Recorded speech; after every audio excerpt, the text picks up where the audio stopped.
Ngeshi Gyatso, and I'd like to welcome them to the table.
Jendo Rajem Bewan Jendo So Jendo Jiji Sowa Dobe Dozo Gonda Nebe Zajo De Nede Wombo Doje Jawot Jendo Rajem Bewan Jendo So. Thank you, everybody. Thank you, Ngā mihi nui. Thank you.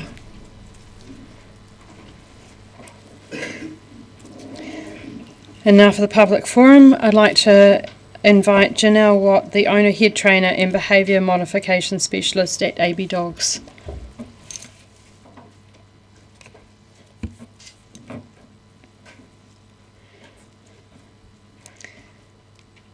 Kia ora, Ms. Watt, you've had the microphones explained to you, have you? So I have. Excellent. So 5 minutes to give your presentation, and then we allow 5 minutes for questions from councillors. Lovely. Thank you. Kia ora, everybody. Mayor Sophie, councillors, thank you for the opportunity to speak today. I just want to clarify it's ABC Dogs NZ.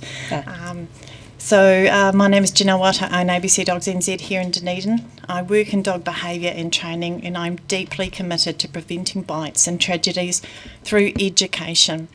I see firsthand how often early warning signs are missed and how preventable many incidents are. Dangerous dogs don't walk around with sirens on their heads. They're loved, they're part of the family, they sleep on the bed, they have silly nicknames. We never think it would happen to our own dog, but it can, and when it does, the consequences are devastating. I acknowledge the recent tragic attacks in New Zealand. My heart goes out to the families affected. I also acknowledge the important work animal services staff carry out in often challenging and emotionally difficult environments. Each year in New Zealand, hundreds of people are hospitalised due to dog bites, and fatalities do occur. Research from one New Zealand hospital found that only around 1.5% of hospital-treated bite injuries were reported to animal management authorities. That suggests significant underreporting. There is currently no mandatory requirement for doctors, hospitals, veterinarians or pharmacies treating bite injuries to notify council. If someone seeks treatment but does not contact council, that incident may never enter the official system.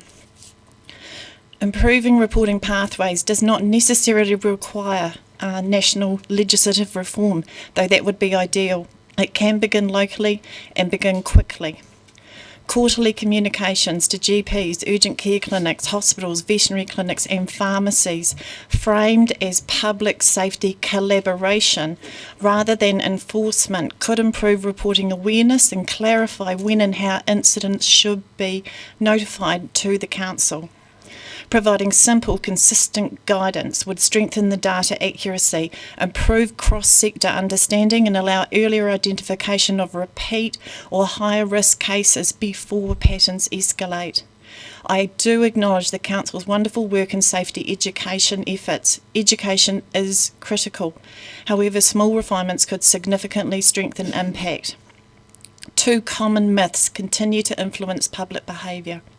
The first is the belief that a wagging tail means a happy or safe dog. Tail wagging signals arousal, not safety. Dogs can be anxious, overstimulated, guarding, fearful or conflicted and still wag their tails. A dog about to attack can wag their tail. The second is encouraging adults and children to extend a hand so a dog can snuff. A hand entering a dog's space can increase stress and uncertainty, particularly if the dog is already unsure. Addressing these two myths clearly within council education material could have a meaningful positive impact, improving public understanding while also reducing stress and conflict for dogs themselves. Simple visual examples in brochures and online material could strengthen this further.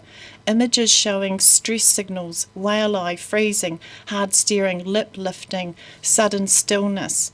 These help people recognise discomfort far more effectively than relying on tail movement alone. I would also note that public-facing material and reporting language can at times move quickly to enforcement or prosecutorial framing.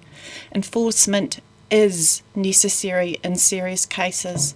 However, if messaging is perceived primarily through a punitive lens, it can unintentionally discourage early reporting of lower level incidents. Owners may fear immediate legal consequences and therefore delay or avoid notifying council. This reduces opportunities for early intervention, which is where prevention is most effective. Finally, I fully support the SPCA's call for a standardised national bite registry. The Dunbar bite scale could provide measurable consistency and reduce duplication of assessment work. The proposal is not criticism. It is about strengthening what already exists, improved reporting, clearer education, better data, and earlier intervention. We cannot prevent every incident, but we can recognise the risk earlier. Thank you.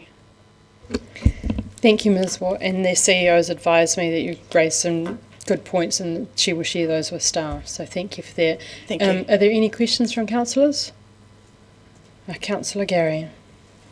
Kia ora, thank you for your presentation. Some years ago, I was involved in an incident where a dog bit a child on the face outside of school grounds, and this was a white fluffy kid magnet.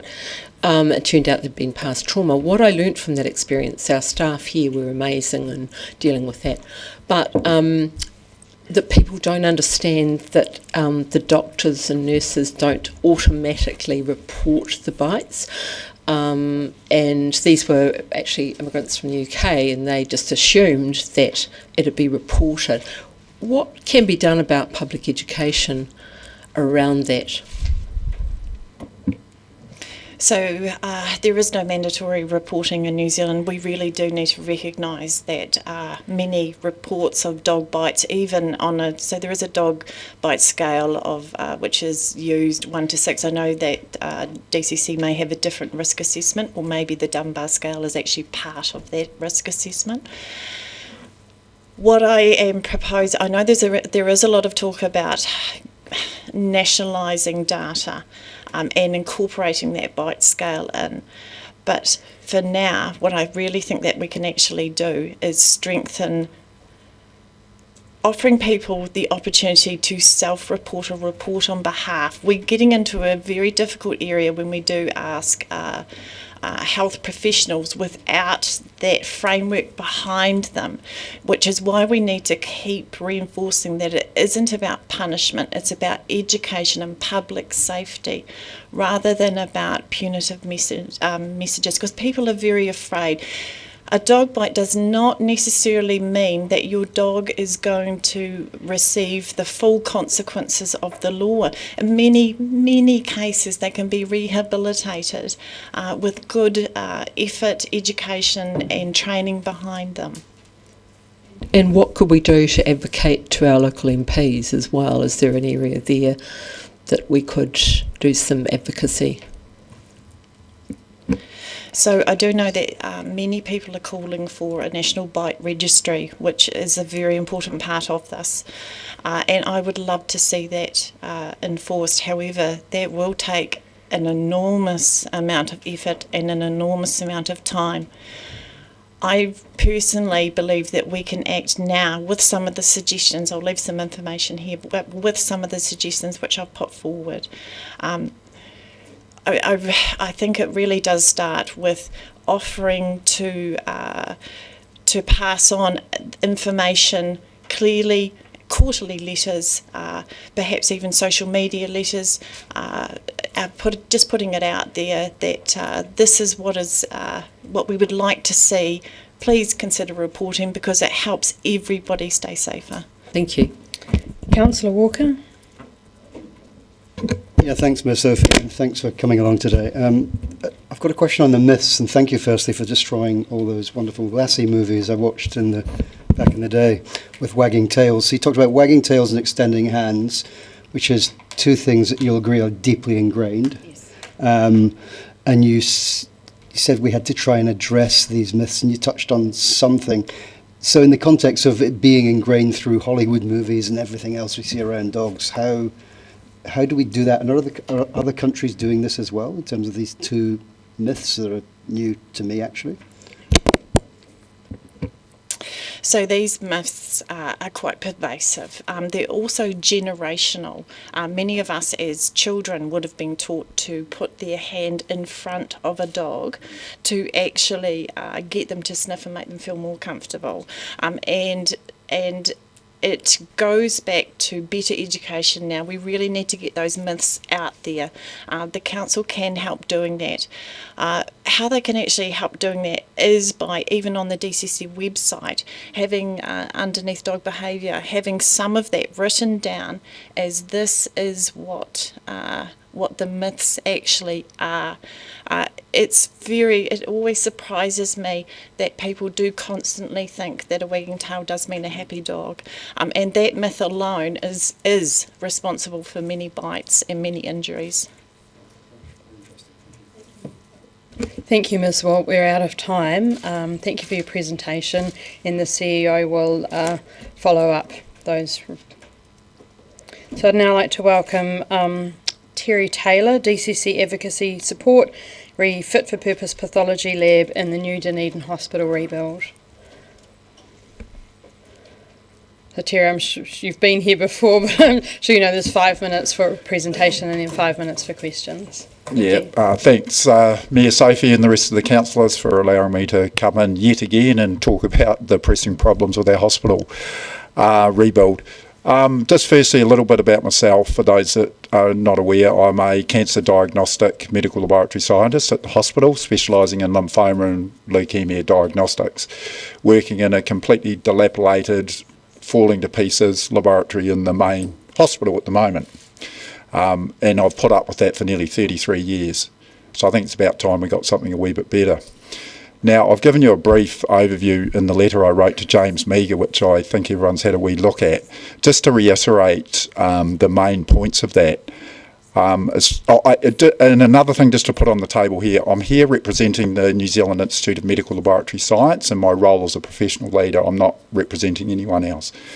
But as far as that letter I wrote there is concerned, the whole planning fiasco for the Dunedin Hospital rebuild, for a start, was flawed for the simple reason that the consultation was not wide enough. And the aspect that started all of this off for someone like me and our profession was not having a fit-for-purpose pathology building as part of the project. I mean, that's rocks and heads stuff as far as we're concerned. And for the health system, it really was a major oversight, which we've been trying to catch up from ever since. So roll up to 2022 when we had that meeting over in the museum, and someone with a big mouth who you might be looking at here got up and said, what the hell's going on, and challenged what the rhetoric was around that. And from that, and the advocacy after that, and a meeting with the then Mayor Jules Radich, and then meeting with the Minister of Health at that time, Aisha Verrill, we managed to get involved in the project and get a full planning assessment done on what was needed for a fit-for-purpose pathology lab for the new hospital rebuild. That was fine. We had our new building just about all sorted, and then we had an election, and once again, political issue. National Coalition decided to restart things with a different review, and the thing that was omitted once again was the pathology lab. So here we go again. We're in a cycle of getting nowhere, that we really need a bipartisan approach to actually get what we need for the hospital's functioning services, ED departments, intensive cares, cancer wards and whatnot, rely so much on what's coming out of a diagnostic laboratory, and quickly and efficiently and effectively. The other thing about it, the hospital laboratory there, is it also is the centre for the whole of the Otago Southland region. So all of the specialty stuff comes to us. We are the hub for diagnostics in Otago Southland. So to not even have that confirmed as we start the building process is actually a complete flaw in the whole process.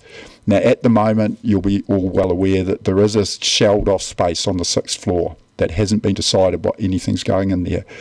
Now, last year I was working with Jules Radich on that, and we were certainly earmarking that to be where we were going to put a 3,500 square metre fit for purpose pathology facility within the hospital.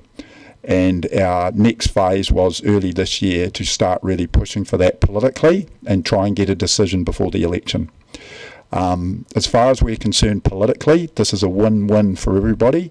There does not need to be any money put on the table. It just needs to be announced that this is actually going to go ahead. We need this certainty, and in recent times you would have heard from the Health Infrastructure Commission on the priority from Treasury for health infrastructure projects. We think that this is a really good thing, because what it does is it'll take the political to and froing out of it. And quite frankly, we need to get rid of the political to and froing on this issue and get on with announcing what we need. I'm sure everyone in this room has used our facility in the last 12 months. I'm sure some of you have had loved ones who have had major hospital stays that have relied so much on the work that those scientists and technicians are doing in completely disgraceful conditions over in the hospital at the moment. We are currently spread over 3 sites here in Dunedin. It is totally unacceptable for that to continue. So I think we need to really front foot this, and I really would appreciate to have the support of the council in following this up as we move forward. I think I'll leave it there, and it looks like I've timed that perfectly. I must have done this before. Perfect timing, thank you. Just first of all, I was at a meeting with the hospital engagement group yesterday, and I brought up the pathology lab, and it's hard to ask this as a question, but is it your understanding that Health New Zealand are doing a study on the future of pathology delivery nationwide? I've got to be very careful here, obviously, because I have a national role, as I alluded to earlier, as a professional advocate, and am clearly involved in those negotiations. But I don't really want to divulge too much, but to say yes. Okay, and yesterday they talked about that there was space in the building for the pathology lab, and then also the pneumatic tube, ability to do the pneumatic tube. But is the preference to have the space in the hospital or the pneumatic tube delivery? You mean the pneumatic tube delivery 1.3 k's down State Highway 1? That is ridiculous. And has never been an option that was agreed to by anyone. So I'll put that on the table now. Imagine in the middle of the night trying to get specimens from... What happens if it blocks, for example? Does anyone sort of think of the consequences while someone's waiting for a result in ED or intensive care? And I think John could allude to that. We need it on site without the need to be sending stuff all over Dunedin. We deserve better, and we deserve a fit-for-purpose facility where we all work together in one building for the first time ever. So I think that council is obviously committed to advocacy. Is there what do you see council's role in this, and how could we advocate? Okay, the council role is support and acknowledgement of the vital part of the project that the pathology laboratory is, a fit-for-purpose one, by the way, not some antiquated little thing poked in the corner. So I think the council, as part of the project, needs to bring it up every time the discussions about the rebuild are happening. It cannot be forgotten, along with the car parking and everything else. Don't just concentrate on the brick and mortar of one building. There's a lot more to it that goes into making a functioning hospital. So that's my plea from a personal perspective and a professional. Thank you. I have Councillor Chambers and Councillor Lucas. Yeah, thanks, Terry. Just to clarify, the current pathology situation in Dunedin is that there are 4 places where you can give blood, etc., and have specimens taken in the city, run by a private company. But that company doesn't actually build buildings. Yeah, that's correct, John. The current laboratory services, just to reiterate, but people probably don't realise that all publicly funded pathology services are provided by Health New Zealand. So there's no one else. So basically, even if you get a blood test in a private hospital, it will come to the lab here. So there's no distinction. It's one of the few services that's entirely publicly funded. And as far as that's concerned, the laboratory contractor at the moment, they're contracted to provide the work in a building that's supplied by Health New Zealand. That's how that works. That's how that contract works. Quite frankly, I don't think it's fair that they should be expected to pump up the millions and millions and millions of dollars of equity for no return anyway, and that probably won't happen. That is the situation at the moment. Yeah, and thanks, Dan. What's the situation in Christchurch now? So in Christchurch currently, post the earthquakes, they had several proposals on the table, and one of them was to combine all of the services into one building at opposite the hospital there at Canterbury Health Laboratories. They agreed on, for sustainability, because of the fact that they were in an earthquake area, that they would hang on to Canterbury Health Laboratories as their public hospital laboratory, and also have a community laboratory around by the airport there. So if there was any incidents in the future, that they were covered off that way. I mean, that's not going to happen with this Dunedin project at this late stage. It's as simple as that. We're going to need one facility, and that's all. Deputy Mayor Lucas, if you're very quick. Thank you, Mr. Taylor, and we appreciate your continuing advocacy for the pathology lab. And just to follow up on Mayor Sophie about the I call it the Penrose's tube. But that plan delivers it down to a lab that's already not fit for purpose. Is that? I just want clarification on that. Absolutely. It's ridiculous. It's not the answer at all, and we have strongly advocated against spending $5 million on building a white elephant. Thank you, Mr. Taylor. That was perfect timing, and we appreciate your advocacy for the pathology lab, and we are with you 100%. Right, we'll move on to apologies. I have an apology from Councillor Treadwell. I move that Council accept the apology from Councillor Treadwell. Seconded Deputy Mayor Lucas. All those in favour say aye. Anyone against? That is carried. Confirmation of the agenda. I move that the Council confirms the agenda without addition or alteration. Seconded Deputy Mayor Lucas. I'll put the motion. All those in favour say aye. Against? Abstentions? That is carried. Declarations of interest.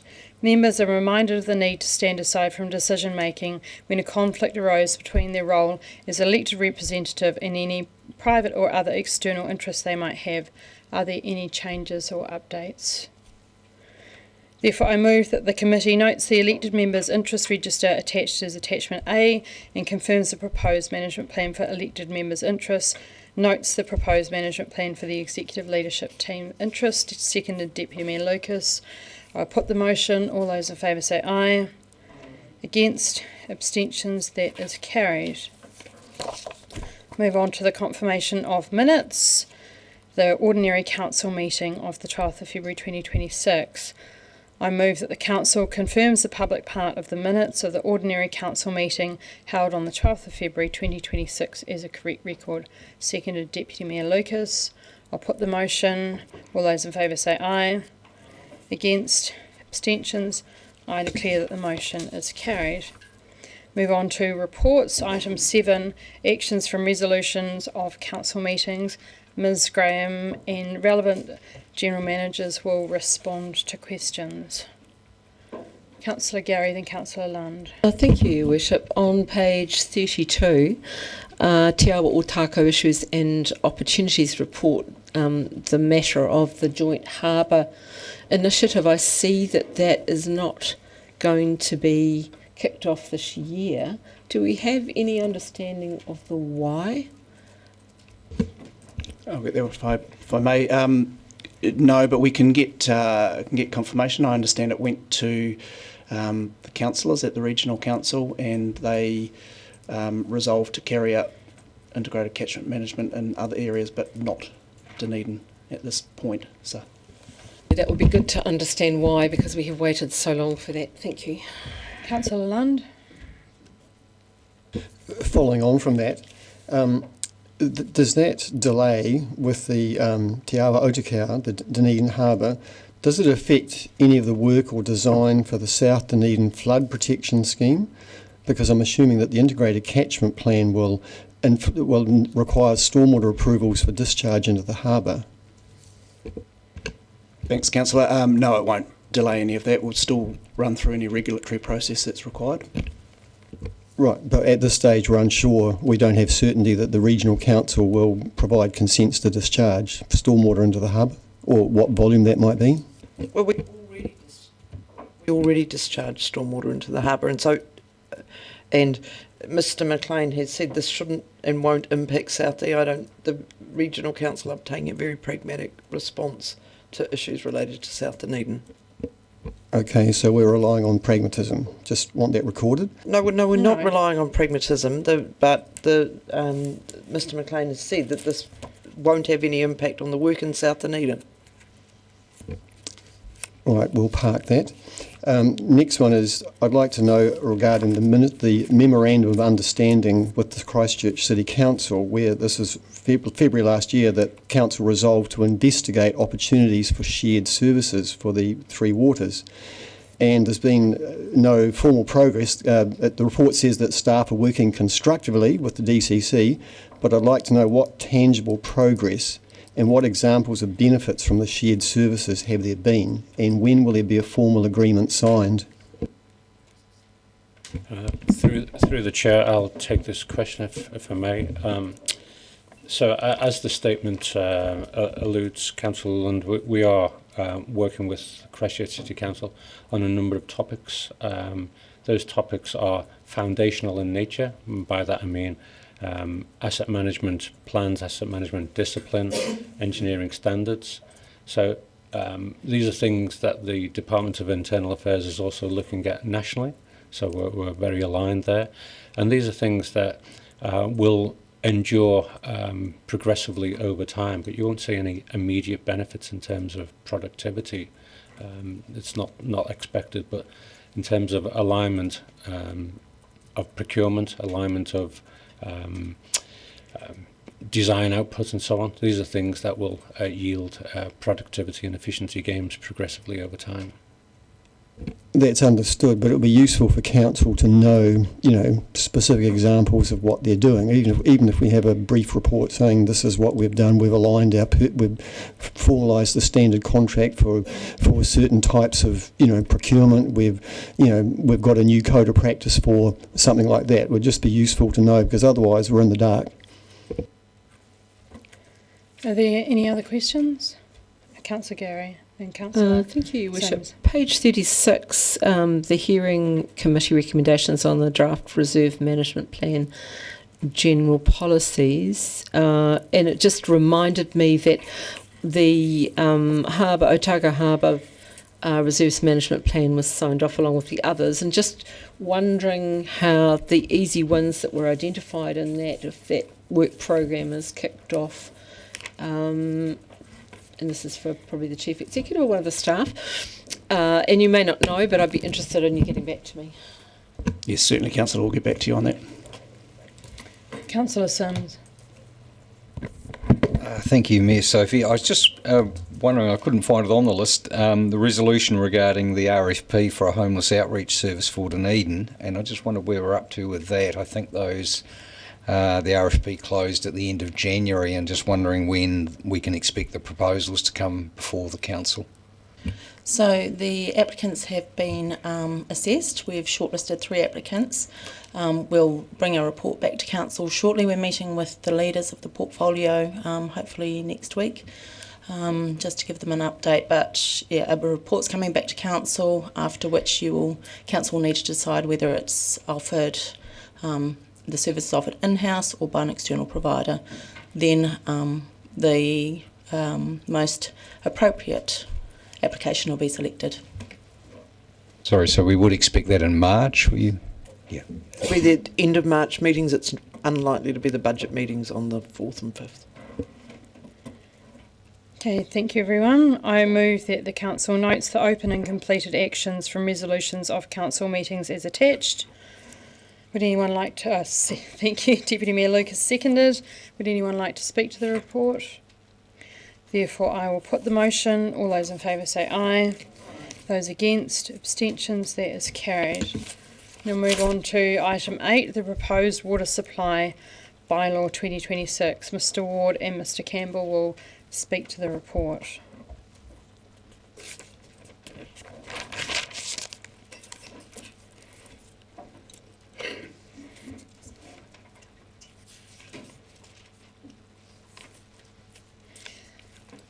Kia ora, gentlemen. Do you have any opening remarks? Kia ora, Mayor Sophie. Yes, I do. Thank you, Marina, Deputy Mayor Lucas, councillors, Mayor Sophie. Just a few items just to preface questions associated with the report. So I just want to note that the bylaw has been drafted following review of the recent legislation, regulations, particularly the Local Government Water Services Act 2025, what other councils have been doing up and down the country, and the feedback we've received with respect to the current bylaw. Key features of this draft bylaw in front of you is, first and foremost, it seeks to protect the water supply, provides conditions associated with the process for connections, a new three-step process. It also introduces enforcement provisions, including the ability to issue infringement notices. Key benefits are it brings it up to date. In fact, I think it's the first in the country to embrace the 2025 Water Services Act. It's reflective of our in-house model, and particularly noting the city's growth aspirations.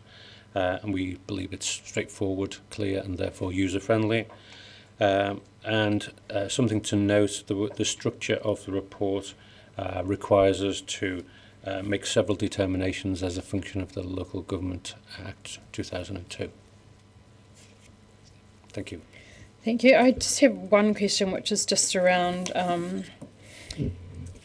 the, so we call them water consumers, about how they become, because there's a lot of rules in there and a lot of infringements, etc., etc. So how do we educate people about their responsibilities under this bylaw? That's a good question. There are a number of mechanisms for us to do that. First and foremost, in the consultation with respect to the statement of proposal. So there's an opportunity there. But I think that's part of our ongoing education campaign on a number of water-related topics, including reminding people to flush their systems before they might drink, for example. It's actually been a debate on RNZ last night. Yes, that's why I thought it was quite topical. Yes. Yeah.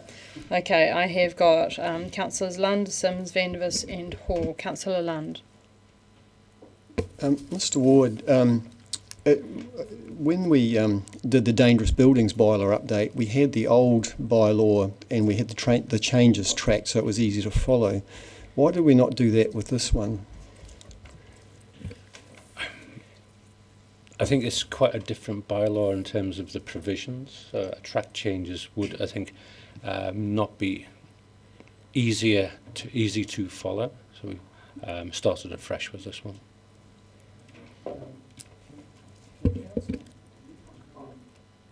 Can you confirm that all water connections that were consented or installed between April 1st, 2023 and the implementation of this bylaw will not require any retrospective work, i.e. they can remain as installed?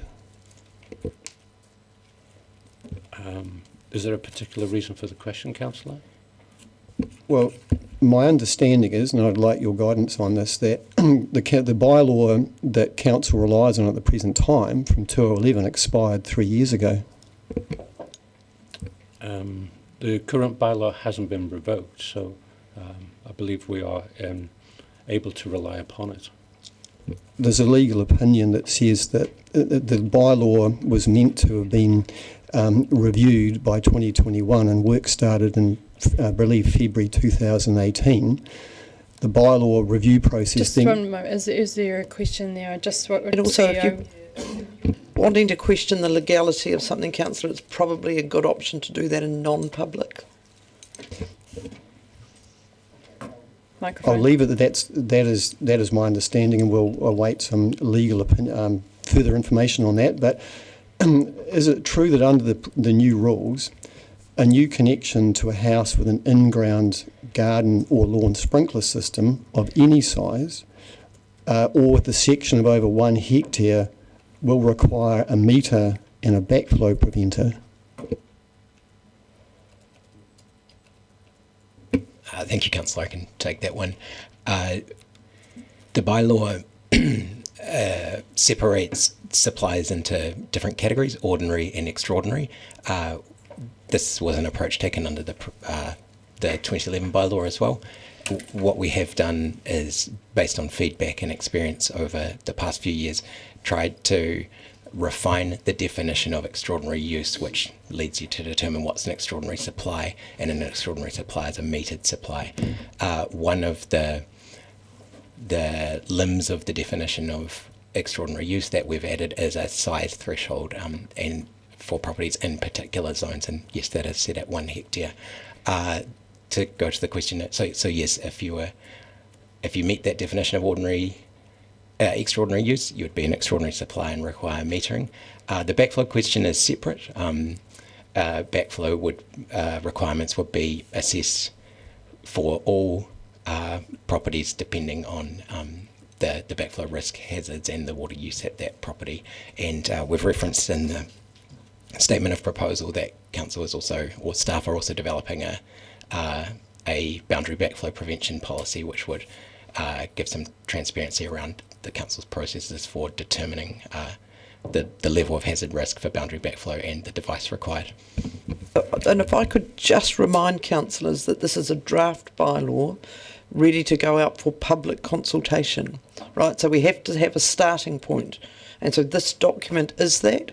And part of the process now is to hear from the community about where we think we've landed within the new environment that we find ourselves. So just remember, this is a starter for 10. Understood, but at page 100, and you're correct that there is a backflow policy being developed, but it says in page 100 it's not part of this bylaw and it's not done yet, as you've confirmed. So there's no certainty for what is actually required, and a backflow presenter can be a significant amount of money. So my question is, how is it equal to have this bylaw without having the policy so that there's certainty around what is required?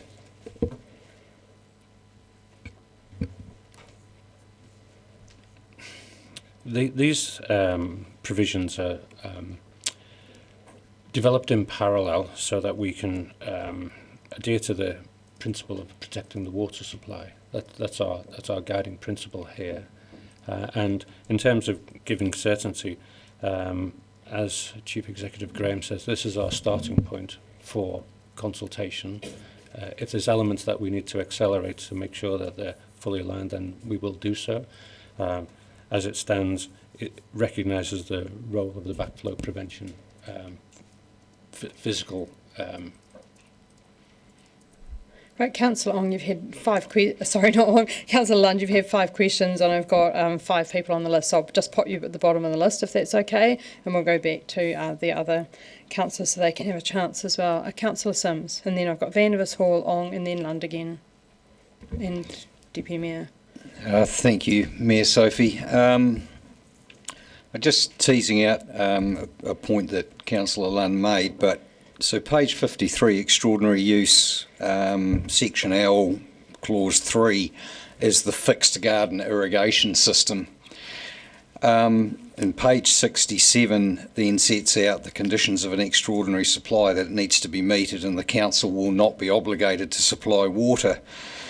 Notwithstanding what Chief Executive Graham said, that this is a draft, I think that's utterly unworkable and completely counterproductive for the following reasons: that it doesn't separate between somebody who's operating a hydroponic lettuce growing out of their backyard and perhaps a home gardener fitting drippers to water their roses. Now, I know from my experience that fitting drippers to water roses will use far less water than an overhead sprinkler, and you'll have far better roses. And yet somebody using a sprinkler is not an extraordinary use, but somebody who buys, if you read that to the letter of how it's drafted, a pensioner buying a $59 irrigation starter kit at Mitre 10 and using it to water 6 roses outside their pensioner Sims, flat. would you mind just getting to the question? We That can is- use that in debate. Yeah. Okay, sorry. The question is that workable, or was that the intent of drafting that bylaw, and shouldn't there be a usage threshold? If I may, I'd like to answer your question in this way. I think what you've provided is the first start of the consultation. So we will look at that in the spirit of what you've described, and ensure that we don't have these perverse outcomes. It's, you know, we're looking for the trip hazards, we're looking for the unintended consequences, and hearing from you and other councillors today is helpful in that regard. And so that we can refine that in the drafting, and we'll keep a log of all the consultation topics and how they then manifest themselves in the final bylaw. So thank you. These are the explorations that are helpful to us. And as I say, the starting principle here is protect the water supply, but not at the unnecessary and undue cost to the water consumer. Thank you. Councillor Vandervis and Councillor Hall.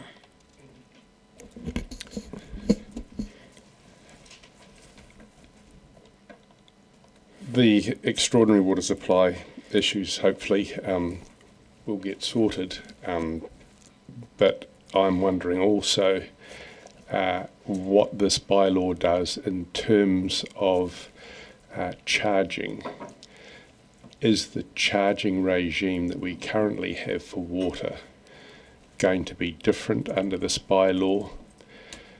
Does this bylaw, for instance, allow for charging for water that is available for connection but not used?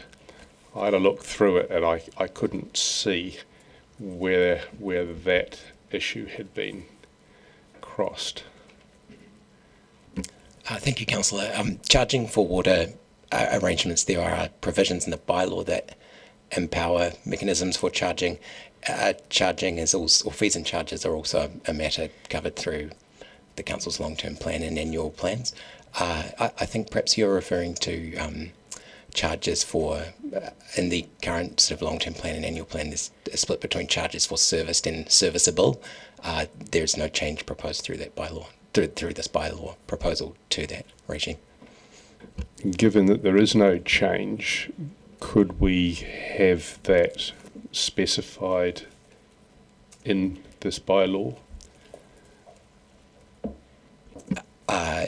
We could potentially look at the bylaw has explanatory notes, which are sort of not operative parts of the bylaw, but are notes to aid the user, and so we could certainly look at providing an explanatory note that alerts people to aspects of the charging regime that are covered elsewhere in, for example, the long-term plan. And we could also consider referencing it in the statement of proposal, so when people are reviewing this and preparing their submissions, they will be made aware. Can I just follow up from that, because I think that's a really good point, because people would possibly be concerned about water meters, council charging for water, etc. So it would be good if that was please in the statement of proposal, perhaps. Is that what you're alluding to, Councillor Vandervis? Partly. I had a second question as well, and that is that do you anticipate, or does this bylaw anticipate long term that everyone will have water meters? This bylaw does not anticipate that.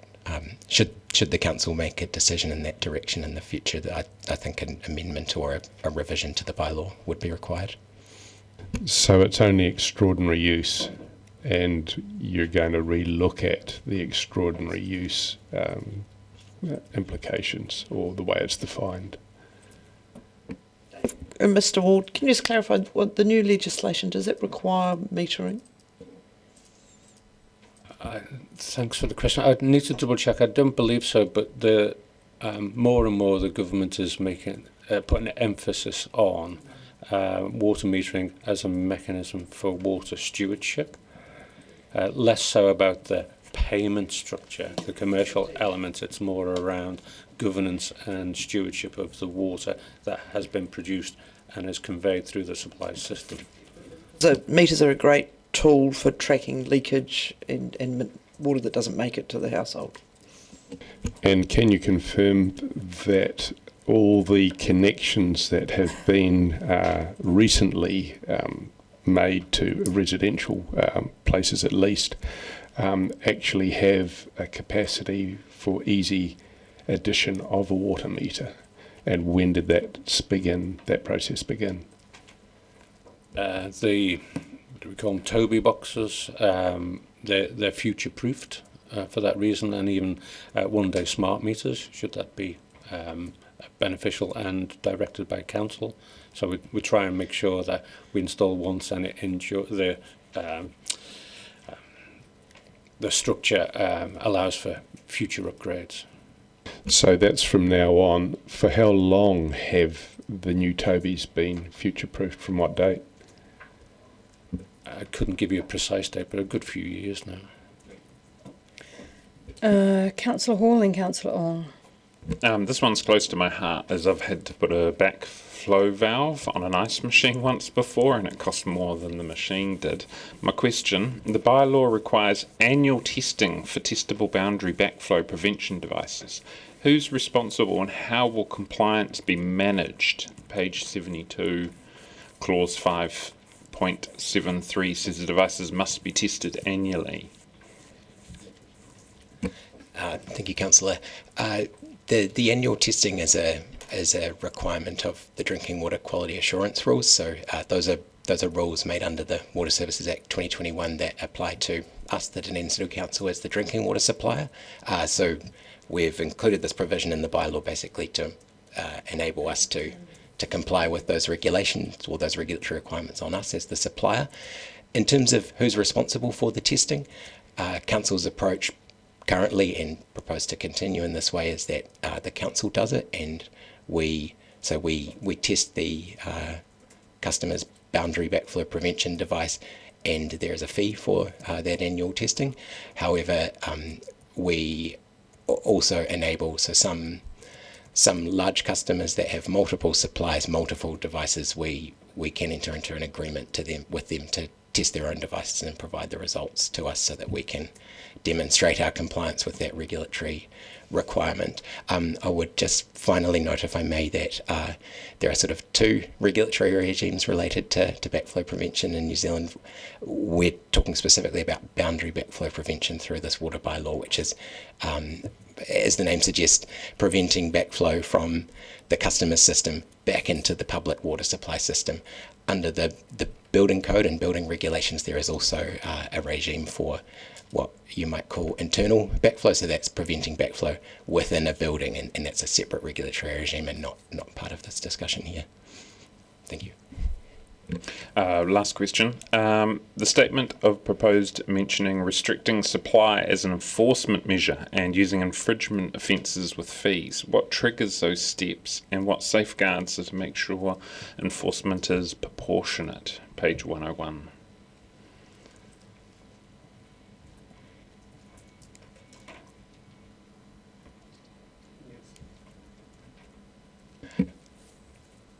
So in both cases, we, as the Council Water Supply, will need to monitor compliance with the bylaw, and that, like in all compliance monitoring regimes, there's a degree of proactive monitoring and there's a degree of, complaint or response reaction. We will need to consider carefully in each case what the appropriate level of enforcement is, and that can range through education through to more punitive measures like infringement or restriction of supply. I would like to suggest that we'd have to look carefully at the kind of the nature and intent behind the offending before we make decisions about what the appropriate enforcement measure is. But what this bylaw intends to do is give us a toolkit, a broader toolkit than we've previously had under the current bylaw and under the Local Government Act, where we sort of had education and then at the other extreme prosecution, but not very much in between. So the infringement offences, the ability to fine, is a useful addition to the toolkit, but as you suggest, needs to be. Sorry, follow up. Is there any mechanism where you're allowed to meter people's houses if you suspect waste? Yes, that is something we can currently do, and would intend to do in the future as a compliance monitoring tool. When that flips over into charging, would be more about, a reclassification of the supply depending on the findings of the investigation. So if we metered for investigative purposes and found, say, excessive use, then we might need to have a discussion about switching that supply from ordinary to extraordinary. But yeah, metering for investigative purposes is something we can currently do, we do from time to time, and intend to continue doing. I've got Councillor Ong, Lund, then Lucas. Councillor Ong. Thank you, Your Worship. I appreciate this water supply bylaw is a starting point, and I appreciate Chief Executive's point that a key part of the foundation for this will be the public consultation. I want to ask, how do we ensure that this starting point is very well concise in being presented to our community, and to take into account, practically speaking, in the types of practical contexts that have been described, how this affects our community? Number two is... Could you just ask one question at a time, please, and give the staff a chance to answer? We've attempted to write this comprehensively, but in a plain way, so that it can be understood by all of those who would be affected by this bylaw, and it's built upon the previous bylaw, which has been in place for a number of years now, and in and of itself is quite well understood. Okay, I will go on to the next, and perhaps the most important one. I do have a few questions. Now, this bylaw, I appreciate, it is quite specific. How do we convey to our community, through this bylaw that will be put out to our community, how, in having greater finances, and how, if we structure our council entities' debt in first of its kind ways... Councillor Ong, that is not a question that is relating to this bylaw. So I'm not going to allow it, and I'll move on to Councillor Lund. You had some more questions? Yes, thank you, Mayor Sophie. Mr Ward, just at page 91, I'd just like clarification between examples 7 and 8. This is at, you've given some helpful examples about how connections would occur on various types of development. And examples 7 and 8 appear to have the same type of multi-unit ownership. It's basically a series of townhouses on a section, but one is metered and one is not. Can you explain? Would there be clarity around where each of these examples would apply and why they'd be treated differently? I can take that one if I may. So yes, both options, it's shown in example 6 and example 7 for multiple ownership arrangements on a single lot are possible. In this case, in example 6, there are individual supplies from the council main to each of the units, and so depending on water use at each of those units, they would be assessed as ordinary or extraordinary and metered accordingly. The diagrams are intended to be illustrative of words in the bylaw and are not sort of operative parts of the bylaw themselves, but are meant to be helpful guides. In terms of example 7, here we have a scenario where, because there would be, this anticipates a body corporate, which is a single customer on supplying water to multiple units, that would always be an arrangement that falls within the definition of ordinary use, and so we felt like it was helpful in this diagram to show it with a meter. Okay, no, that's helpful. So just so I'm clear, if we had say a townhouse development where there was individual unit titles on a section and there's like 4 or 5 or 6 on a section, which would be example 6, they would be non-metered connections. They would be straight ordinary supply. But if it's a body corporate arrangement, then it would be metered. Yes, that would generally be the case, but subject to assessment of the intended water use at each of the units in terms of meeting that definition of ordinary use and ordinary supply. But typically that would be the case in my experience.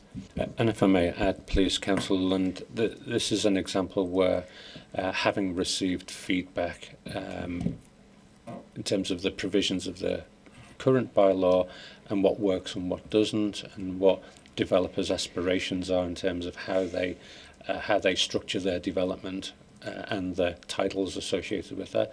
We're just trying to say we've got some latitude now. Deputy Mayor Lucas. Thank you. Two quick questions. First one on page 61, it's 4.14 about reservoirs. And it says no person or their pets may enter the following, which I thought was interesting that we were specific about their pets. But we don't mention about dumping of rubbish or anything into the reservoir. I'm just wondering whether that should be wider than people and animals, because we don't want anybody to put anything in the reservoir, I'm presuming. Thank you. Yes, we'll take that into consideration. My other question is on page 77, when we talk about what we're going to, what potentially people could be, what the infringement offences are. And I'm mindful of your commentary before, but in terms of waste, if somebody is deliberately wasting water, it's not specific here, and that's not the intention. I mean, it's kind of within some of the points, but not specific. Do we need to be specific about if somebody's intentionally wasting? If I may, in relation to the infringement offences, they're prescribed in the Local Government Water Services Act, and it's we are not able to kind of go over and above what's prescribed. So we've essentially repeated here what's in the Act, and so I don't have my head totally in the detail right now, but if wastage wasn't adequately covered by by one of the infringement offences, we would need to look at another enforcement tool like restriction of supply or something else to deal with that. Thank you. Councillor Lund. Just one quick question around that example 7 and 8. So we can confirm that if it's a unit title, we will not require, there will be no requirement for separate backflow preventers if they're ordinary supply to a multiple unit townhouse development. Yeah, thanks for the question. If I may, just to build upon what I said before, is that typically in the past the council staff have considered backflow prevention requirements being tied to the extraordinary or ordinary supply category. What now, in response to high-level regulatory requirements around backflow prevention, we're trying to decouple those two things. So generally, I would expect that in ordinary supply sufficient backflow prevention would be provided by the valves within the Toby box that we typically provide and is council owned. What I just wouldn't want to say is categorically is that there would be no need for additional boundary backflow prevention. That needs to be assessed on a case-by-case basis at the application stage, in accordance with a best practice methodology, which is what we're trying to put forward or what we're intending to put forward in this policy that we're developing, and that would be based on guidance from Water New Zealand, which has a code of practice for boundary backflow prevention. Understood, but effectively, the difference between a conventional house supply on a section and a 4 or 5 unit, townhouse development, the water usage is no different. It's ordinary supply. So on the face of it, there should be no reason that there would be extra backflow, because we have a double check valve, which is a rudimentary form of backflow prevention anyway. Is correct? Yes, the dual check valve in the manifold at the point of supply is a basic form of boundary backflow prevention appropriate for domestic use in general terms. Okay, thank you. Therefore, I will move the bylaw, that the council moves as per the papers A to F, and it's a bit small on the screen, but it is in your papers on pages 41 and 42, that we determine that the bylaw is the most appropriate way to manage the use of water of the DCC Council and Water Supply Network, determines that the draft proposed Water Supply Bylaw 2026 at Attachment A is the most appropriate form of bylaw, determines that the draft proposed Water Supply Bylaw at 2026 at Attachment A does not give rise to any implications under the New Zealand Bill of Rights Act 1990 and is not inconsistent with that Act, determines that the special consultation procedure in accordance with the Local Government Act 2002 be used as part of the process to make the proposed Water Supply Bylaw 2026, approves the draft proposed Water Supply Bylaw 2026 at Attachment A and the draft statement of proposal at Attachment B to be notified for public consultation, and then authorises the Chief Executive to make any minor editorial changes to the proposed Water Supply Bylaw 2026 and the statement of proposal prior to consultation opening. Seconded, Councillor Weatherall. Thank you. And in speaking to the motion, I would like, first of all, to thank the team. It's a very complicated process to take all of these different bylaws, the Bill of Rights Act, the Local Government Act, the changes in water supply, and put them into a document for consultation. And this is the first step along that consultation, which will go out to the public. The key here is water stewardship. This is a draft bylaw that we're hoping to avoid any perverse actions, and that's why it's going out to consultation. And I think councillors have raised some good questions along the way that will be flagged in consultation, I believe, and help us to make a good, strong bylaw. The starting principle, as Mr Ward said, is to protect the water supply, but not at the cost to the consumer. The statement of proposal to the public is good. I read it and thought that it was quite clear. I know that it's a really complex subject, and that's why I asked about how are we going to communicate to the public about this, because sometimes people get concerned, I guess, when new bylaws come out, but this seems sensible. I will take speakers now. Councillor Vandervis, just keep your hands up. I've got Vandervis, Weatherall, Hall and Lund Mayhem. Thank you. Thank you.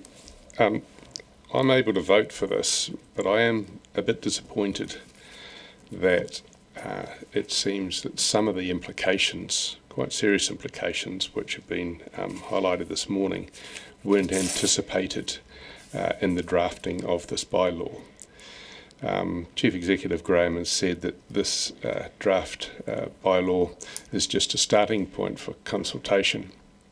My long experience is that, especially with complex issues, starting points quite often end up being end points as well. And the example that Councillor Sims brought up highlights, I think, a sort of regulatory framework that doesn't really, or hasn't in this case, always looked at the practical applications and things that are going to be problematic if this bylaw doesn't get some severe revision. So it's a good start, I suppose, but I think we need this bylaw to have some significant clarifications and some changes so that Mr Sims' Rose's example, drip fed, doesn't end up having to have backflow prevention and annual water charges, annual testing of the backflow converters as well. I also did wonder at the cost of having to test probably thousands of backflow preventers on an annual basis. I understand that this is something which the central government is sort of kind of keen on, and I would hope that with smart meters later that the backflow prevention aspect of a water supply could be automated through a more intelligent meter. But yeah, okay to vote for it. Councillor Weatherall, then Councillor Hall. Thank you, Mayor Sophie. Very briefly, I'd like to thank the staff for their work on putting together this draft. The regulatory environment around drinking water has changed significantly since 2011. The proposed bylaw certainly reflects the stronger national standards and will strengthen the framework to meet our statutory obligations in this space. I like the transparency of the document, and I certainly look forward to the community feedback through consultation. Short and brief. Thank you. And to the point. Thank you. Councillor Hall, then Councillor Lund.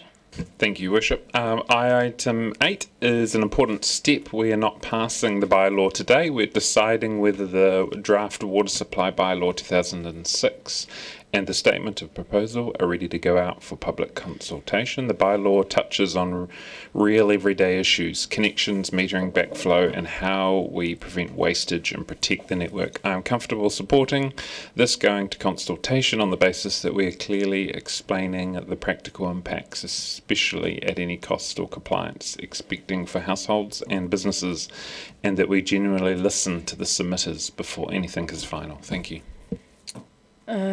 Councillor Lund, then Councillor Mayhem, then Councillor Ong.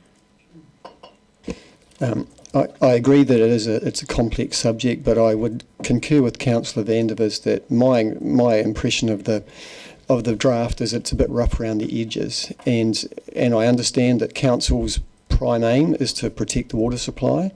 However, the key point of interest to consumers, apart from having a good quality water supply, are the costs or the potential extra costs around the water connections, and we do not have certainty about this. And this is a really important point. Backflow preventers will cost thousands of dollars. And in the case of large ones, they'll cost $20,000 or $30,000. So we need clarity around when a backflow preventer is needed, and we need that policy to go out in parallel with the bylaw. And unless that happens, I cannot support this bill. There are a couple of other consequences to the bylaw that haven't been sort of teased out, and one is that the fire service are not going to be very happy at all with the fact that the Dunedin Council now is going to insist on a backflow preventer for any house with a domestic sprinkler system, which is going to put an end to any residential sprinkler systems in houses because of the additional cost. The other thing is that Council have confirmed, and I'm glad to hear it, that they will very carefully consider their enforcement measures because they are reserving the right to restrict supply as an enforcement measure. But the 2021 drinking water standards make it very clear that the councils have a duty to provide safe, sufficient water to properties. So you can in fact not shut it off ad infinitum. Going back to the issue around the backflow preventers, there have been many instances around the city in the last few years where there's been no clear policy about what's required, and there's been delays, there's been additional costs, and it's another reason why we need clarity, and we need it quickly in order that people can have certainty when they're planning to develop or whatever they're doing to renew housing stock, that they know what is happening. I agree with Councillor Vandervis that I would like to see this bylaw state specifically that there is no intention in the life of this long-term plan to look at metering and charging for water for ordinary supply to houses. Councillor Mayhem, Councillor then Ong, then Walker. Councillor Mayhem. Thank you, Your Worship. Ka mihi nui, Mr Ward and his team, for this bylaw draft. It's very complex. The DCC water supply services to 45,000 properties. That's 210 kilometres of catchment, 9 supply dams, 62 treated water reservoirs, 1,700 kilometres of pipeline, 21 pump stations, 6 water treatment plants. So how we manage this network is to protect public health and safety and to manage the network efficiently and maintain levels of service. Under the present law, a bylaw is the most feasible way to achieve efficient management of our water supply network. Without a bylaw, DCC will have limited tools available to regulate the use of the water supply network. Older legislation, the Water Services Act of 2021 and the Local Government Act 2025, do not contain detail or administrative powers that a bylaw will provide. An example of this is customer boundary backflow prevention, something that we've had a lot of discussion around this morning. The absence of powers around this could be impactful on public health and safety. So I support this draft bylaw and I look forward to the public consultation feedback. Ka mihi nui. Councillor Ong. Thank you, Your Worship. This draft bylaw is a good starting point, but I would like it to incorporate what is very key in the delivery of greater water infrastructure, and that is how it's connected to our council finances. Just one moment, Councillor Ong. This is 25.2, irrelevance. The topic being discussed is not the matter currently before the meeting. The topic being discussed is the water bylaw. If you wish to continue talking about the water bylaw, that is welcomed. However, council finances are for another meeting. Thank you. Councillor Walker, then Councillor Sims. Yep, thanks, Ms Sophie. Like Councillor Weatherall, I'll be very brief. Thanks, obviously, to Mr Ward and his team for their ongoing work under the Local Government Water Services Act, an act that I guess just keeps giving, eh?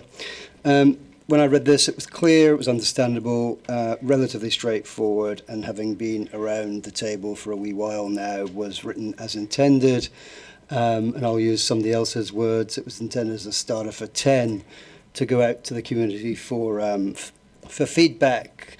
And I guess responding to Councillor Lund, I mean, drafts by their very nature are a little bit rough around the edges, and I guess the job of that process is to unrough them.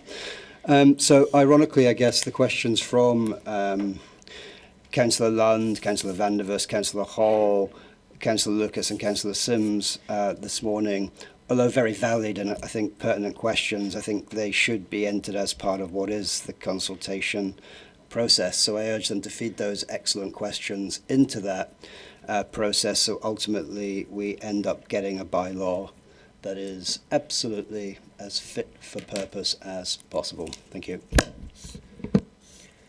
Councillor Sims and Councillor Gary. Thank you, Mayor Sophie. I'll certainly be supporting this. However, I think there is it is a complex document, and like everybody else, I probably read it on the "what does this mean for me" basis.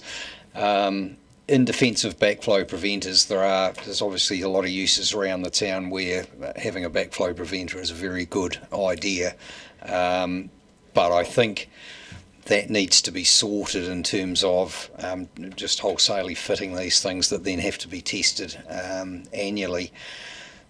What I would like to ask is that under the clause which allows the Chief Executive to make minor editorial changes, that we actually include a usage against the garden irrigation scheme, because I think there is a danger here that this is a complex and lengthy document. I don't know that we can expect the public to find the holes and fill them in. And in conjunction with Mr Ward, if it was a garden irrigation system capable of delivering more than 1,000 litres an hour or whatever that parameter is, I think that would fix it, and hopefully that can be done under minor editorial changes. But I'll be supporting it. Thank you. Councillor Gary. Thank you, Your Worship. I want to go back to a comment the staff made when they presented, and that was that this is likely to be the first in-country in terms of a bylaw, and we like being the first in this city. So let's not forget where this all started with the new regime around water in so many different ways, and back the Havelock North situation in which people died and became very unwell. And let's also not forget that there are about 20,000 people in this city who are domestic self-suppliers, myself included, who this doesn't even relate to. And we need to remember what a privilege it is to have a water supply and how important it is to protect it. And that certainly was front of mind several trienniums ago when there was a fire threatening one of the areas of water supply. So I want to acknowledge the expertise of the staff, because this is obviously a highly complex matter. The legislation is complex, not necessarily understood by our community, but this will have an impact. The whole idea of this is to go out to the public and to get their feedback. We've had some of that feedback this morning. That's valid, and it should be fed in. But I do want to remind us that we have expert staff who have done, in my view, an excellent job at framing this up, ready to go out, and we can always improve. That's the whole idea of a consultation process. Thank you. Thank you, everyone. And I think I heard the word complex. I wasn't counting the amount of times, but the word complex was in there a lot. And this is a very complex thing. We are dealing, as we say, with water stewardship and making sure that when we don't have perverse outcomes as well. Thank you, Councillor Vandervis, for talking about the starting point, and also about needing clarifications for those perverse outcomes, because I think that's a challenge for us to make sure that we get something good through that we don't have to revisit very soon. Councillor Weatherall, you are correct in that there is a stronger national framework and statutory obligations, and that informs a lot of the complexity that we have to weave through this document as well. Councillor Wall, thank you. I think you nailed it with prevent wastage and protect the network, because that is what we are about. And Councillor Lunge, you also talked about the complex subject, the potential costs as a key issue, and around metering and charging for water in the LTP, the spectre of that. And we just had a quick chat about backflow prevention as well, and I think what you've said will help inform the document as well. Councillor Mayhem, you pointed out very well that there was 45,000 properties, and I think for people to understand how huge the water supply network is in Dunedin is very important, and that people need to understand that this is a key issue for them. Councillor Walker, you certainly started for 10 is a big thing, and that the consultation process would be useful. Also, around the questions from the councillors, and we have councillors here who have some expertise in the area, and I think that's useful about getting councillor feedback to this, because we want to make sure that we have a solid document. So we'll find the process for councillors inputting, and also there'll be hearings on this as well. And councillors also need to put their personal hat on. I think Councillor Sims, you talked about what does this mean for me, but we also have to put our council hats on and go, well, what does it mean for the council, and what are our obligations to protect the water supply, but not at the cost to the consumer. So we need to take that step back as well.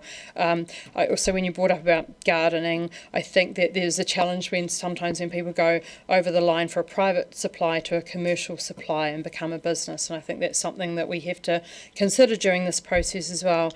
And Councillor Gary, thank you for bringing up the fire threatening the water supply, because that was a key issue in the was it the last training or the training before? Yes, yeah, and I think that we need to consider all of those things, because water is a huge part of both our budget and our responsibilities to our community. So that said, I will put the motion. All those in favour say aye. No on record.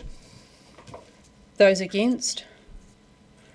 Thank you. I think we had a no on record. Any abstentions? That is carried. Right, we'll move on to item 9. The administration of the CNZ Creative Community Scheme grants, and we've got Mr. Costello and Ms. Wilkie to speak to the report.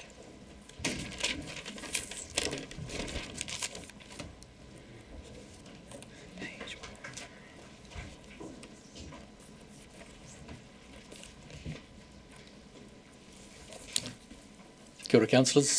Kia ora, Mayor Sophie. Just a couple of clarifications to start off. So paragraph 11 on page 110 is not strictly accurate. So at the start of each triennium, a number of committees are established as is usual practice, and all of this established at the end of the triennium. A grants review paper was presented to council and committee established subsequently to us preparing the paper. So, and it is our intent to report back to council for noting in terms of the actions of this proposed committee. Thank you, Councillor Gary. Tēnā kōrua. Can you just tell us, Ms Wilkie, what happened before? Because we had a grants subcommittee and this was done under that, but now we're suggesting a separate process. Can you just speak to that, please? Kia ora koutou, and yes I can. Previously, the Creative Communities, or CNZ Creative Communities grants were essentially assessed in the same way as DCC grants, with the addition of, there were 2 additional community members brought into the grant subcommittee to assist with the decision making. So staff do all the work behind the scenes, they assess the applications, they make sure they meet the criteria, that they've got all the paperwork, and then staff make funding recommendations. So staff sit around normally for between sort of 4 to 5 hours discussing the merits and the ranking of individual grants, and essentially divvy up the money according to DCC and CNZ priorities. And so shifting to this process, was that something that Creative New Zealand required us to do? The way in which the CCS applications have been processed in the past was decided before my time. My understanding is that it was probably the path of least resistance in terms of there was already a process in place. That said, and CNZ was happy to provide leeway in terms of DCC being an outlier nationally and how these grants are assessed. It does say, if you look into the, I think it's point 7 of the agreement that is signed, got it sitting here somewhere.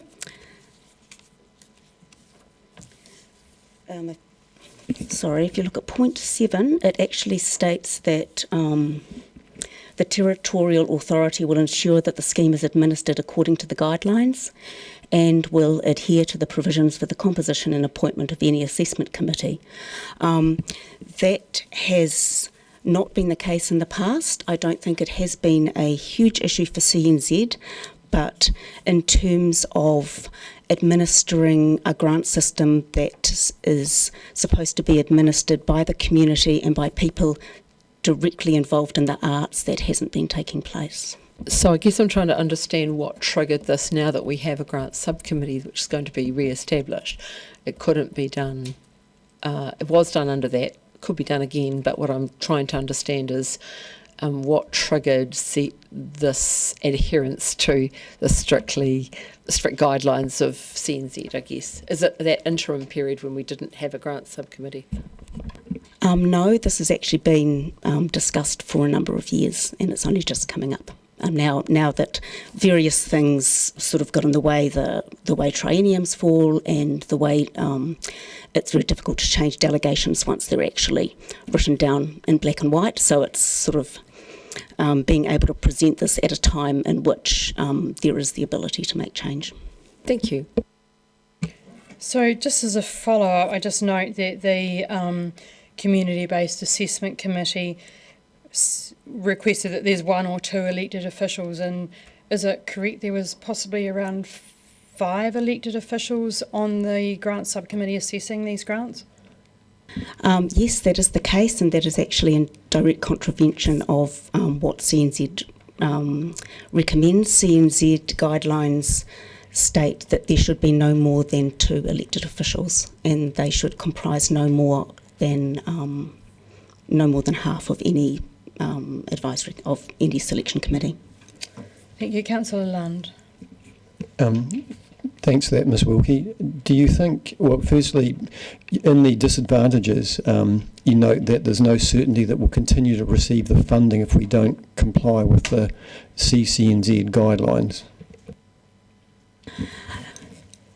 I doubt that CNZ would cut us off were we not to abide by the guidelines, but I do think that the advantages in terms of having the grants assessed by people in the community who know what they're looking at sort of outweighs, and that we actually are growing capacity within the community and actually acting in the spirit of how these grants are intended outweighs any potential risk.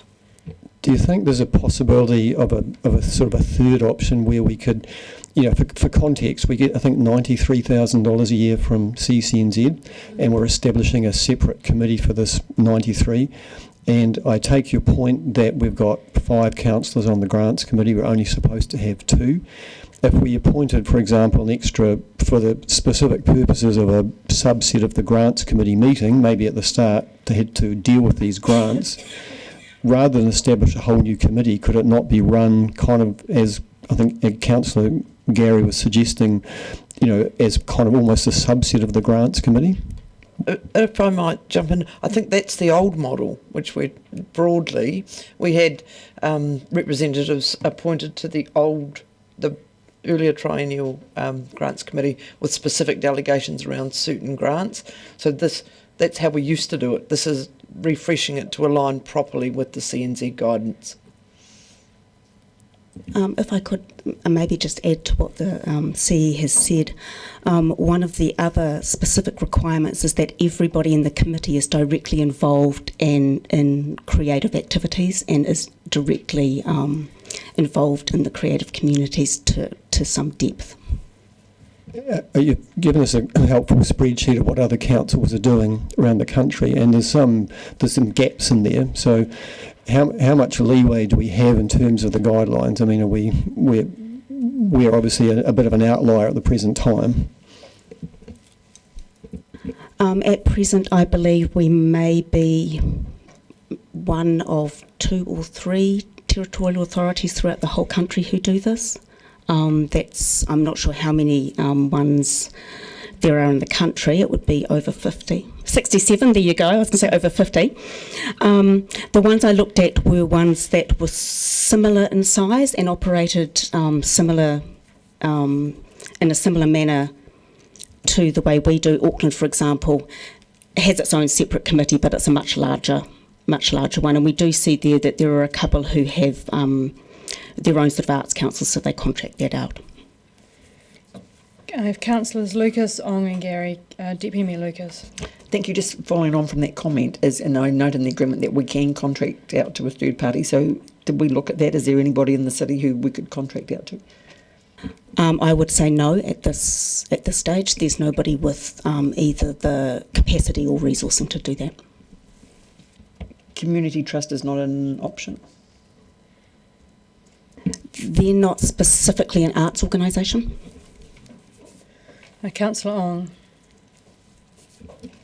Thank you, Your Worship.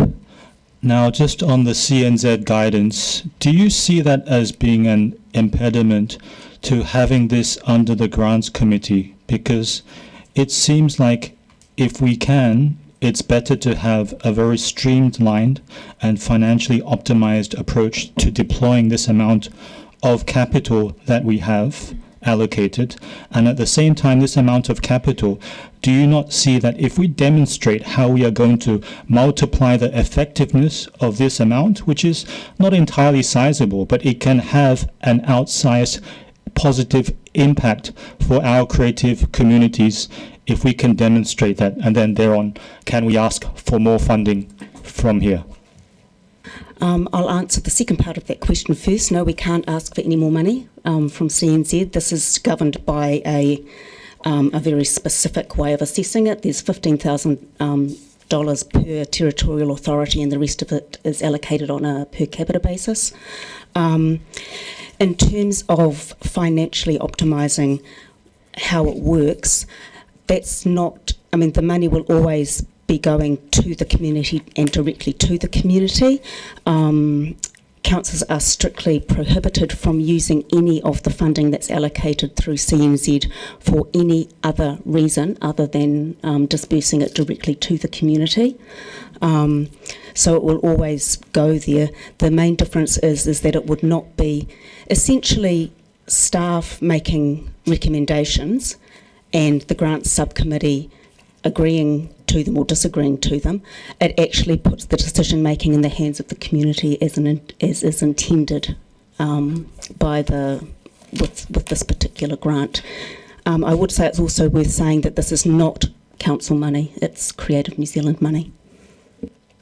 Yes, if I can ask my question again, I don't believe it was quite answered. So I do think it was answered. I think if you look on page 116, and don't interrupt me, if you look on page 116, the level of funding is clearly outlined there, where it talks about a base grant of $15,000 and a variable component of an allocation of 60 cents per grant. And I think your first question was answered. Who asked that question? I think it was Councillor Lund asked the question about the grant subcommittee, and we were told that quite clearly that that was a that we had we had been granted leeway on that, and then this using the community was the CNZ way to go. Now, Councillor Gary. Thank you, Your Worship. And Ms Wilkie, just to be clear for colleagues, as portfolio lead, I'm not suggesting we should return to what there was before. It worked very well at the time, but this is clearly what's expected by Creative New Zealand. I do have a question about the new format. I had noted in the Creative New Zealand guidelines that the committee has to be between 7 and 11 people, and they considered 9 was ideal, and we're talking 7 or 8 in terms of the numbers that have been outlined there. Do you have any further commentary around that? I'm not beholden to any particular number. I am thinking about the fact that we are already asking a lot from members within our community to donate their time. In terms of advisory panels, we already have 2 arts advisory panels, the music and performing arts advisory panel, and there is a limited number of people who will be able to step up and be part of this. And can I seek clarification from someone? Is this a paid role? Will this be a role we talked about? Can answer that. The money, especially from Creative New Zealand, is not to be used to anything other than grants, and we don't have budget to fund that. It's a different question. So does this, and I want to just review the earlier resolution of council around paying external members and whether this structure would fit within that, but just give me 2 minutes. Sorry, I just couldn't pull it up quickly enough. It's important given our former resolution. Councillor Ong. Sorry, so Councillor Sims and Councillor Ong. Thank you, Mayor Sophie, and for those of us that are new, actually, but Creative New Zealand's funding, is that ultimately central government? Yes.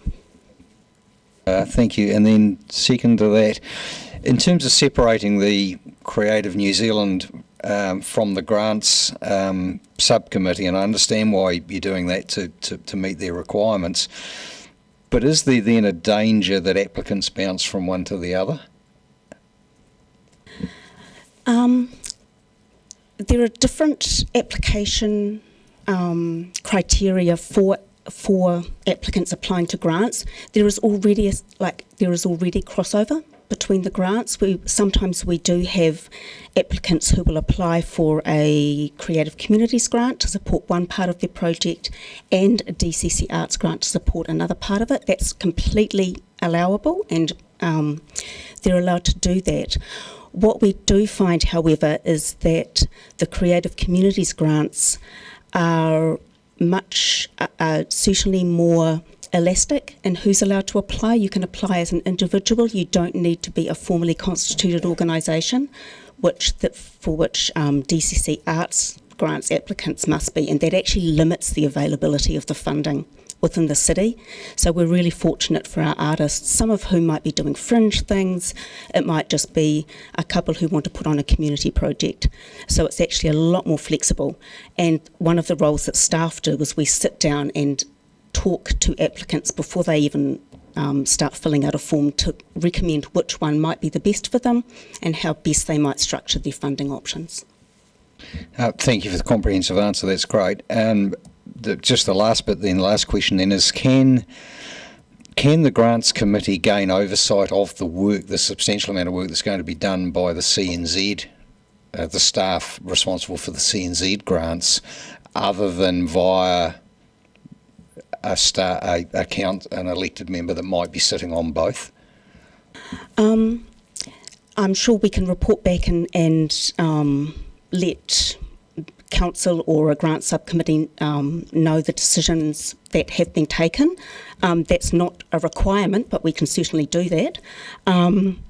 And essentially the way that staff will operate will be much in the same way that staff have always operated. We will do all of the preliminary advice, we will be checking criteria, we will be sitting down with applicants, working through their applications, and we will also be providing basic assessments of each application, but the one thing we won't be doing is making any decisions about how much funding. We won't be making any recommendations about how much funding people get. That discussion, which previously was held by staff, will then be taking place within the committee, and it will be the committee members who have that open, frank and often quite bolshy discussion about whether Dance Project 1 gets its $1,700 or Dance Project 2 gets its $1,500. Okay. And going back to, if I might, councillors, the earlier question about payment, the initial review suggests that this would be unpaid in terms of the policy that was adopted by council recently. So we've got Councillor Mayhem, then Councillor Wrong. Councillor Mayhem.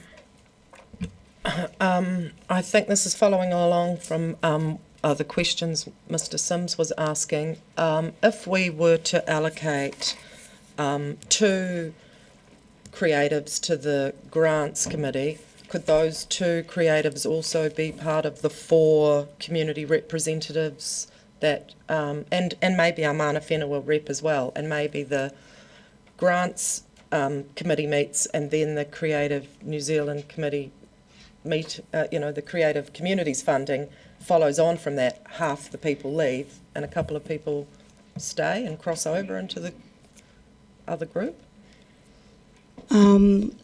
Anything's possible. The Creative Communities Committee should be, as recommended, at least 5 community members.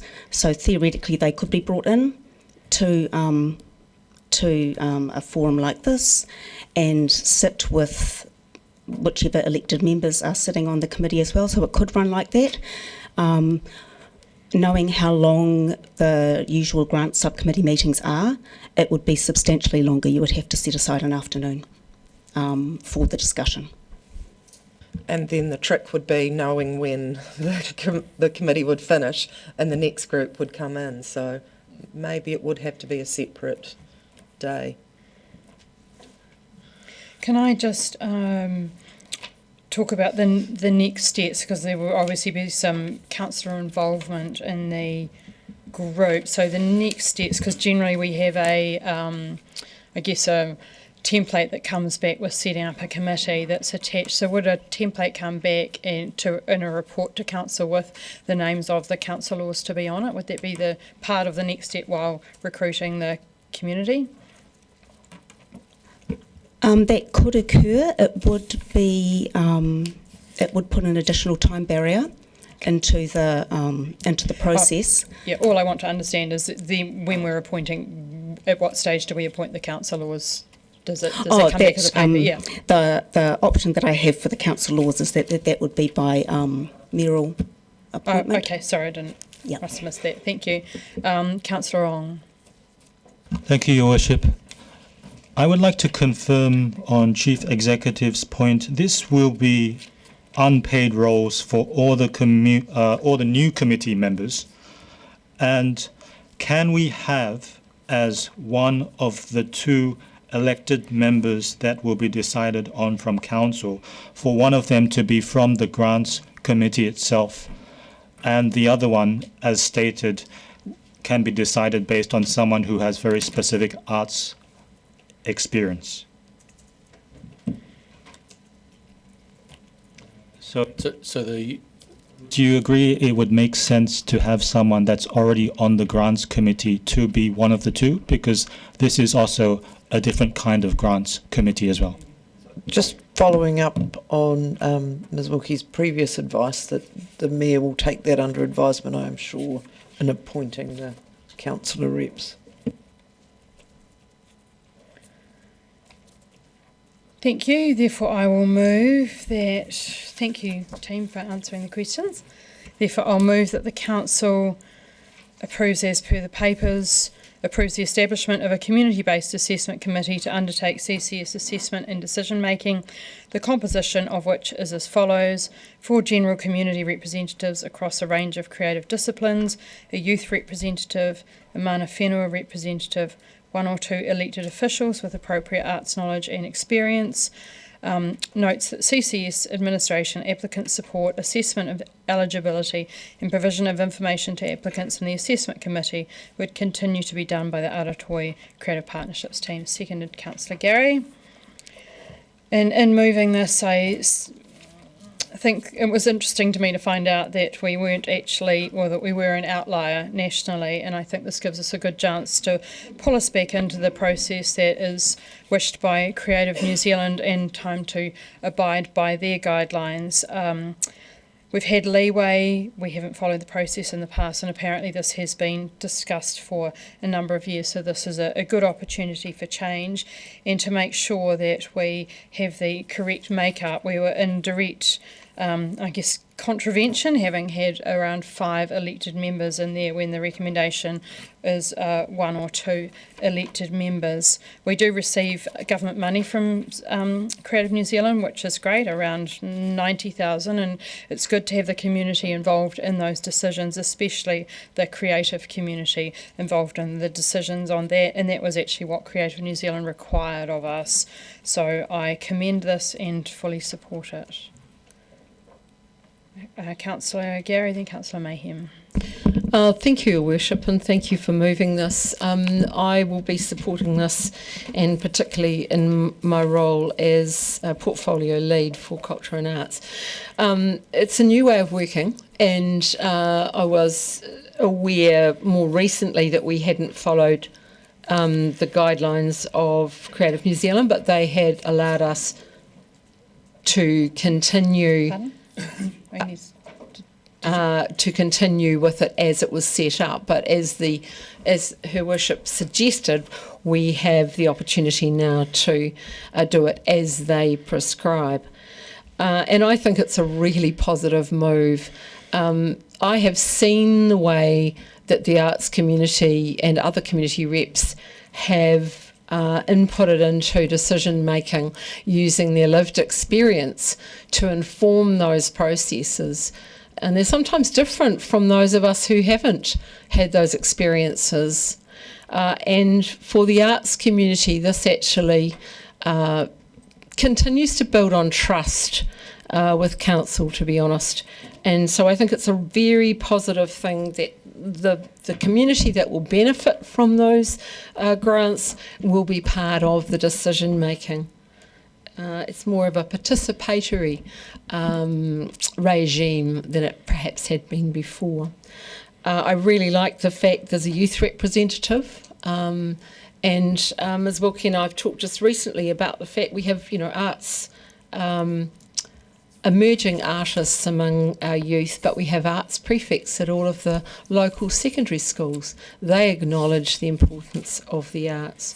So this is a welcome change. I would be saying that the 9, which is mentioned as ideal by Creative New Zealand, we should consider, and that 2 elected members is fine. I don't think that's too many, but any more than that is not seen by Creative New Zealand as an appropriate thing, and I think that's a really positive aspect as well. This should be community-dominated, community-led. They have the experience, and the decision-making will be richer for it. Councillor Mayhem. Thank you. For more than 30 years, the Creative Communities Scheme has funded 1,800 grassroots arts projects annually, directly fostering community participation, cultural diversity and social connection by supporting individuals, workshops, festivals and theatres. As we've heard, individuals can apply for this, which is very fortunate for our artists. The funding allocated from CNZ is per capita and based on our territorial authority, so it dictates how much money that we receive, but it does boost local participation, supports culture, empowers youth, it's grassroots focused and a partnership model, collaborating with 67 local councils. This ensures that the funding decisions are made by people who know local communities' specific needs. This will give certainty about our grants process for CNZ local practitioners and for our staff. It's important that all members of the assessment committee are actively interested and involved with diverse arts, creative and cultural aspects and activities in our city. This will potentially increase the visibility of these grants and the wonderful creatives that operate here within our wonderful city. So I fully support this, and it will be good to get it underway as soon as possible. Thank you. Thank you. Councillor Hall and Ong. Thank you, Worship. This keeps decision making closer to the people who understand the local arts scene. It brings in youth and mana whenua participation, and it should give applicants more confidence that good decisions are being made on merit and not who knows who. This said, the success of this model will come down to details. I want to see a clear and open process for appointing committee members, so we get a diverse perspectives and avoid any perception of closed shop. I also want a strong conflict of interest rules and consistent meeting processes, because grant work can get messy if it is not disciplined. With those points in mind, I am happy to support the recommendations, and just like the body Pluto, even when something sits a little bit further out from council day to day, it still matters and it still deserves clear rules and good stewardship. Thank you. Thank you, Councillor Ong. Thank you, Your Worship. It is a very good thing that we have this grant from the Arts Council. And as with everything, it is ideal that we grow the delivery of every dollar that we have and that are assigned to us for our community services. Now, creative arts is a very key part of our being the most creative and special city, and this is part of everything else that we need in reflecting how special our city is. Based on the specific advice from our Chief Executive that the 6 community representatives will be unpaid roles, and this would not add additional costs that takes away from the amount we are assigned from the Arts Council. I am prepared, specifically based on this, to support this motion. Just call an adjournment for 5 minutes. Seconded Deputy Mayor Lucas. Oh, sorry, did you wish to speak? Oh, thank you. We can have morning tea, so you can have 15 minutes back at 11:05. All in favour say aye. Anyone against? That is carried.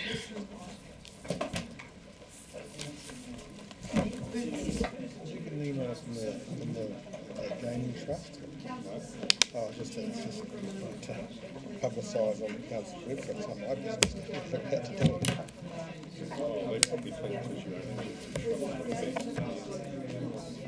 No, they don't want it. They just want to advertise that we would like permission to share our contact details on your council's website. To help residents learn about funding opportunities as well.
So thank you for indulging staff, Your Worship. We just needed to fix what was a procedural conundrum with that, because this panel, as it's now being called, was being established as a full council committee.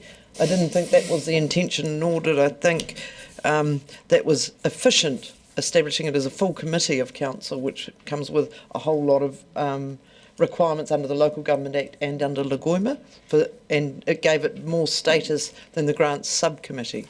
So we've renamed it as an assessment panel. That's the only change that has been made. And that has the agreement of the mover and the seconder, so we can make that change. Right, was there anyone else that wished to speak? Therefore, I will... Oh, sorry, Councillor Fiso. Tēnā koe, Your Worship. Just a big tēnā koutou to the staff who put this together. And I would just, I'm not going to do anything procedural. I'm supporting this. But I would make a plea to the powers that be in terms of selection that the community reps include another youth rakatahi rep and another mana whenua rep. I mean, yeah, that's just in terms of the principles of power sharing, and yeah, like kia ora.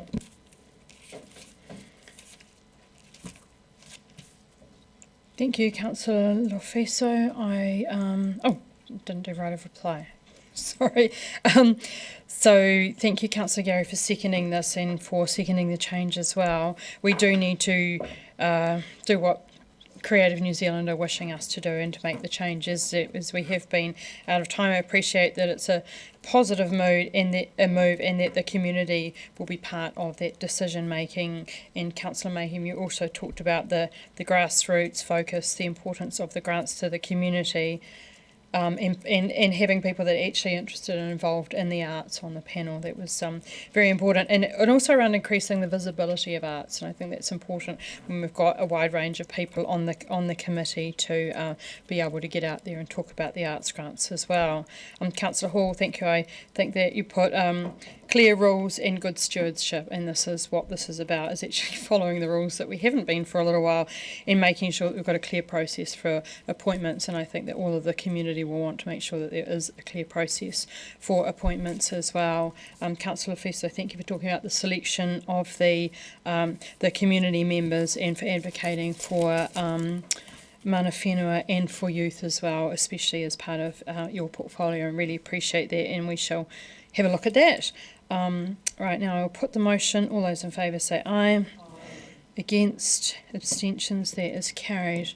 We'll move on to the Dunedin Heritage Fund, change of balance date, and we have Mr. Ward and Mr. McCauliffe. Sorry, I was just Mr. Costello was moving out, and I'm like, is he coming to talk? So, do you have any opening comments? Thank you, Mayor Sophie. This report is administrative and just seeking the approval of Council to align the reporting date of the Heritage Fund and to streamline and simplify the financial reporting processes. So happy to take questions. Councillor Walker and then Councillor Vandervis. Yeah, thanks. And being part of the Heritage Fund committee, if I'm allowed to move it, I'm happy to do that subsequently. Just one question related, and thank you for pointing out it's just administrative, and the paper points out the only downside is that 15-month period. There's no real downside implications to that, is there? Or are there? No, there's not. It'll just be an explanation. Councillor Vandervis. So Councillor Vandervis indicated a willingness to move earlier, so yeah, you can second if you like. Councillor Vandervis. I was just going to say happy to move or to second. It's administrative and it aligns nicely. Thank you. And Councillor Hall. Thank you. So this is moved by Councillor Vandervis, seconded by Councillor Walker. Councillor Vandervis, did you make your speech when you said this is administrative only? Would anyone else like to speak? No. Therefore, I will put the motion. All those in favour say aye. Aye. Against, Abstentions, that is carried. We'll move on to the Grants Subcommittee delegation.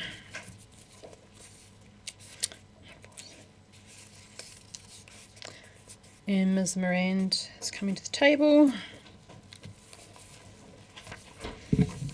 Thank you, Mayor Sophie. Just noting there are a couple of minor editorial changes to be made in the delegation itself, just with a spelling error.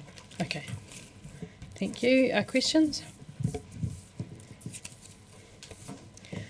There being no questions, I will move that the Council approves the Grants Subcommittee delegation for the 2025-28 triennium, seconded by Deputy Mayor Lucas. And in speaking to this, at